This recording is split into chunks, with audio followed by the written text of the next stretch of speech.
就我描述看，你理解看，就是有一个松弛感哦，松弛感，心态上的松弛感，就怎样，就我都不会紧张，就干嘛要紧张哦？你看我现在就很心平气和说，哦，这就是职场的挑战哦，然后我就去挑战，然后赢了就很好啊，输了也应该，我也不会怎样哈，我就不会紧张嘛。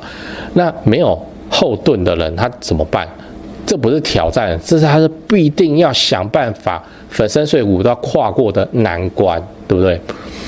就心态上有那个松弛感啊，所以为什么我之前在公司的时候，我就很多专案我都很敢去尝试去做去干嘛哈，然后有时候甚至自己要贴钱，这个就来贴啊，为什么？因为好玩嘛，因为我觉得那些是职场的挑战嘛啊，为什么？我不会怕哦，那这个要帮忙家里人要干嘛的，北漂的很辛苦啊，他们就好谨慎，真的是好谨慎，他不能做错决定哦，他不能赔钱哦，他只能忍耐，就是这样啊，不像我们哦，就基本上想干嘛干嘛这样哦，然后反而我们在职场中创造出了很多成绩。你现在不买房，未来你的儿子女儿会恨你哦。先说结论，真的会恨你哦。这个不用预测啊，不用预言，这个想一想就知道了啊。为什么？因为他一次要负担2间房子的压力实在太大了。嗨，我是买房阿元，订阅买房阿元。我现在终于老了，有房也有钱。我们在上一支影片聊了新青安现在又多了什么新的限制，还有那个黄珊珊哦。如果你还没看的话，可以看一下哦。那今天我想跟你讨论哦，对，那个你真的要去看一下。你直接去查黄珊珊、新青安、质询这种关键字，你去看多凶啊！对啊，那个配合政府政策不然真的很恐怖好，来，今天我想跟你讨论现在不买房，未来儿女会恨你来聊一下。我刚好看到新闻了标题我念一下：全家租房24年，母亲要求薪水要存一半。未来来买房社会新鲜人叹，我还是躺平好了。好，这个新闻长这样那简单讲一下，就是这个新闻的苦主从小到大家里都是租房子，然后他今年开始工作，这是女生然后他妈妈就要求他每个月要存一半的薪水来当全家的买房基金那因为这个苦主是独生女，所以这个买房基金就只有他在存这样。他就说他好想要躺平来聊一下新闻。这个我在看这个新闻的时候，其实我注意到一点这个我帮你框起来我会把它念出来，因为有人听那个 podcast 嘛。好来要讲的是这新闻内文我看到的是他有写到一直以来也都以比较便宜的租金租给他们家，但因为房东过世了，继承给儿子然后就顺势涨了房租OK 好，就这个原本在租的房子我前面不是讲他们家都租房子那因为爸妈有认识老房东所以就比较便宜，但是现在房东就继承给儿子那就那个儿子我跟你讲，他儿子不会讲情面的啦老房东跟那个老租客交情那是你家的事那现在是那个儿子女儿早就看这个租金很久，他说你怎么可以就租这个他把它涨回正常的租金很多都是这样。老房东就是这样，台湾还是个讲情理的社会嘛觉得说就大家好来好去就好了，好，那就变成说10几年可能都是个超便宜的租金，然后继承到之后他就给你涨租金一次涨回附近的行情那租客就受不了。好，就像我之前讲过的一个歪理，这个就是歪理就是说你房子租的太便宜会让房客怎样就不想要努力就是这样，就会丧失了谋生能力，这是个歪理。你有兴趣你自己去看我以前那个影片讲八卦的部分你看这是不是就一个活生生案例？我猜这个老房东大概就是一辈子也都不怎么去涨人家租金的，这种老一辈都这样那如果你是房客你住了20几年的便宜房子，你会想要去自己买房子吗？不要骗不会。为什么？因为这是人性人性是不能被挑战的，经不起考验的来，这个钱拿去花不是更香吗？享受生活我猜元泡的爸妈手上应该也没有什么存款，不然早就买房子了那所以他们生活怎么样就花掉啦花哪里？你现在去问他，他都跟你讲我不知道就这样所以你要晓得现在不买房，将来就是会苦到孩子。我现在就要来讲这个政治不正确的话了那不喜欢的话你就跳过啊。我也不是想要拿这个苦主出来编，因为生在这样的家庭不是他能选的，他还刚工作嘛，他能怎么样？只是我们现在已经可以预测这个苦主未来会有多惨了你看现在年轻人出社会的薪水，出社会大概就3万5、4万我们先假设他都没有学贷，没有什么孝亲费然后就被要求一个月存一半的钱，硬生生的来存，来一个月存17500，我们方便算就算2万好了。那他一年存24万，存10年超过200万，但是10年后是2034年，2034年的200万能够买到什么房子？能够买到他必须要买，至少要怎样？他父母要住，对不对？实际上他父母应该还在吧？然后他自己也要住所以这个你看，至少要是3房2厅2卫嘛，对不对？未看先猜，存不到好，我们假设他很猛不知道怎么存的，存到400万但是你看这个苦主买了这间房子，也只是满足什么他自己家的需求而已不然他爸妈没地方住嘛。那如果未来他要结婚的话，是不是还需要再有一间房子？那你要他在这么极限的情况之下，怎么去生出头期款？好，我知道你要讲对啊，他那个苦主不是女生，叫男生出啊，对不对？男生出嘞。如果今天这个这种苦主还会少吗？这个苦主今天是独生女如果这个苦主新闻今天是一个独生子，你是要这个独生子怎么办嘛？对不对？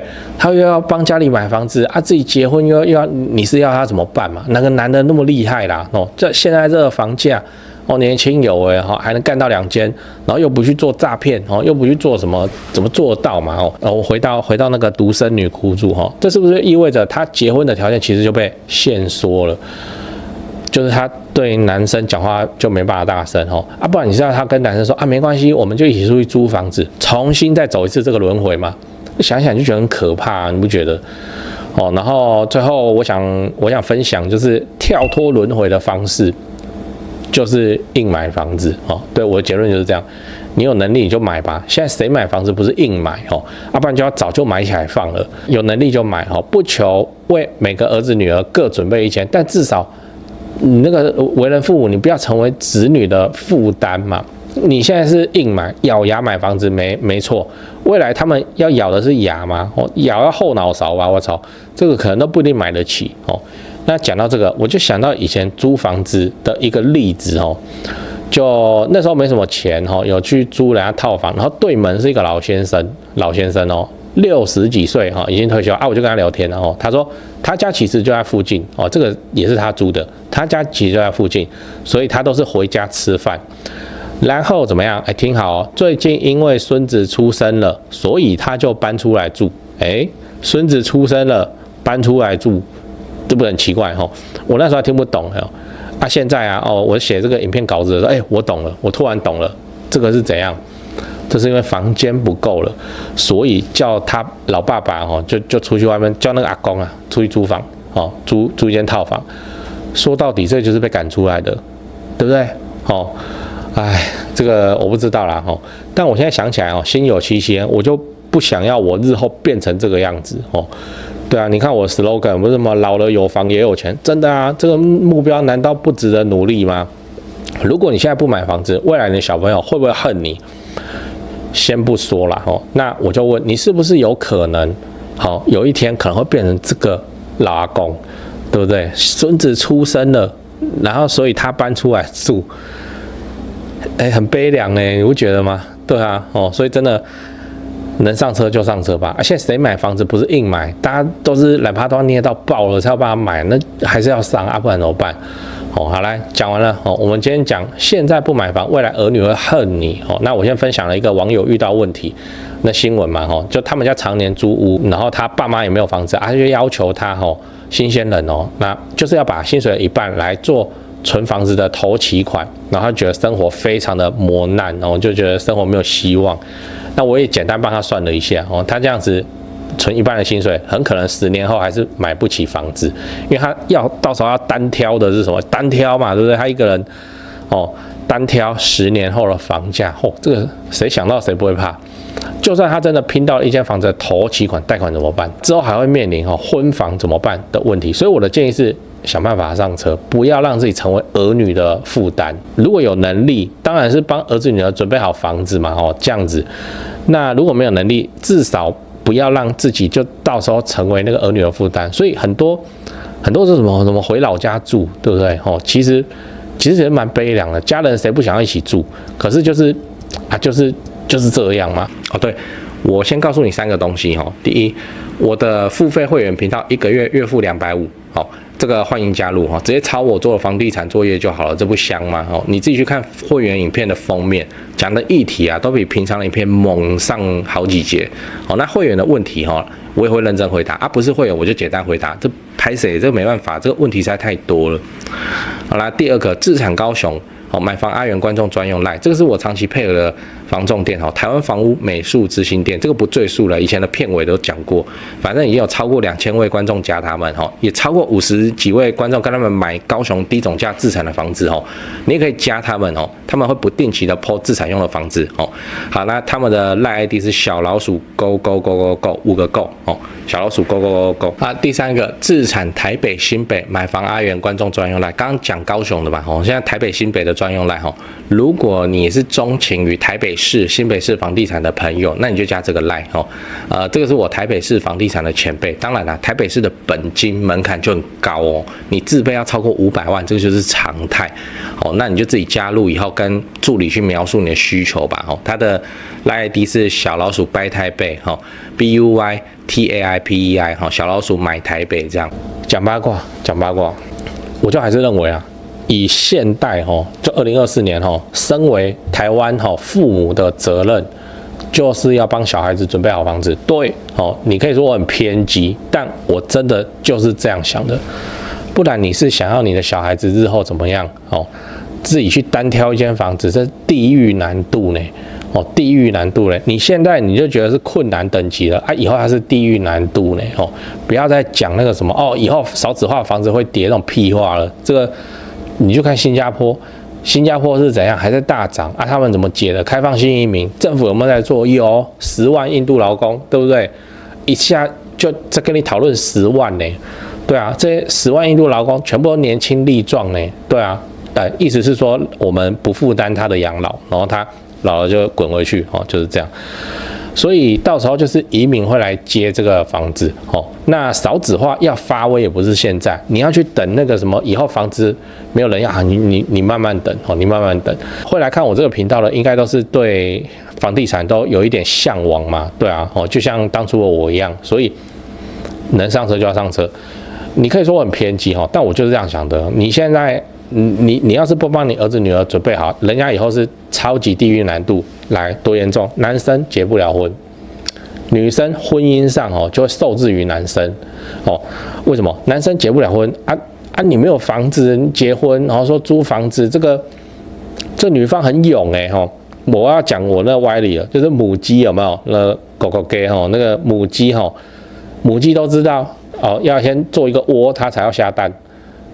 结果你现在没有房子你要结婚，不是很硬吗？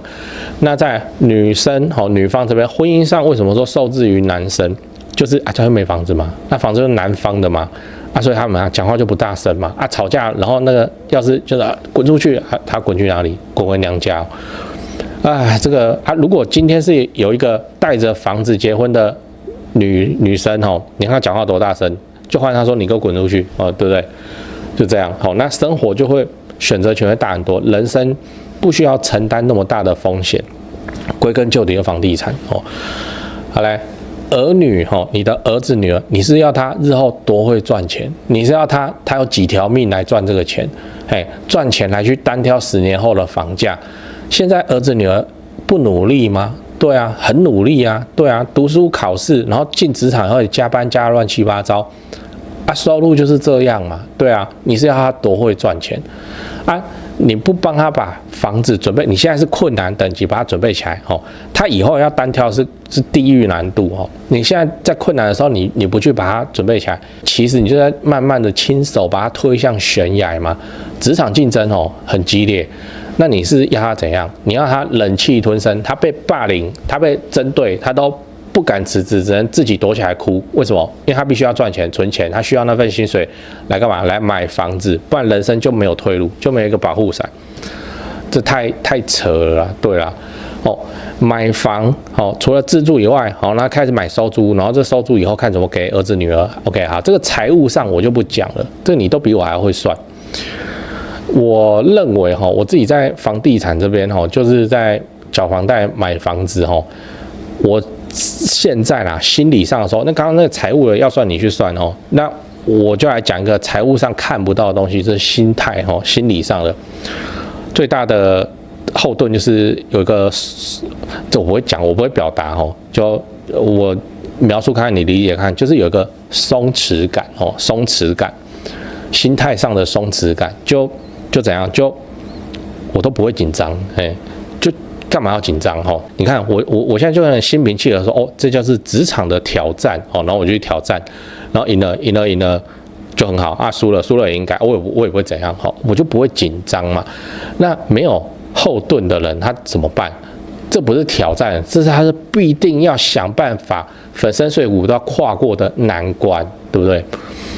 就心态上有那个松弛感啊，所以为什么我之前在公司的时候，我就很多专案我都很敢去尝试去做去干嘛哈，然后有时候甚至自己要贴钱，这个就来贴啊，为什么？因为好玩嘛，因为我觉得那些是职场的挑战嘛啊，为什么？我不会怕哦，那这个要帮忙家里人要干嘛的，北漂的很辛苦啊，他们就好谨慎，真的是好谨慎，他不能做错决定哦，他不能赔钱哦，他只能忍耐，就是这样啊，不像我们哦，就基本上想干嘛干嘛这样哦，然后反而我们在职场中创造出了很多成绩，这些都是什么？是大量的尝试，然后其中大概一半以上都是失败，可是我就是有成绩啊，对啊，为什么？心态上的松弛感。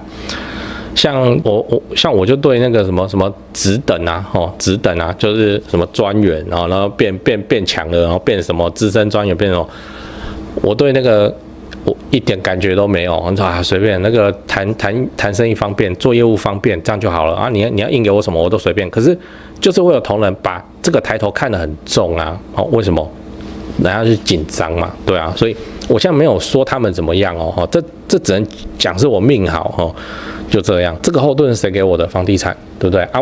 我们都解决住的问题，然后还有房子在出租，就不会怕哦。那心态上就会有松弛感，对啊，所以跟你分享了心态上，你不能一直算财务上那么会算，有什么好算的？真的买房子，然后制作搞定，然后开始有那些自产收租，等增值的松弛感，松弛感这件事又跑出来了，跟你分享。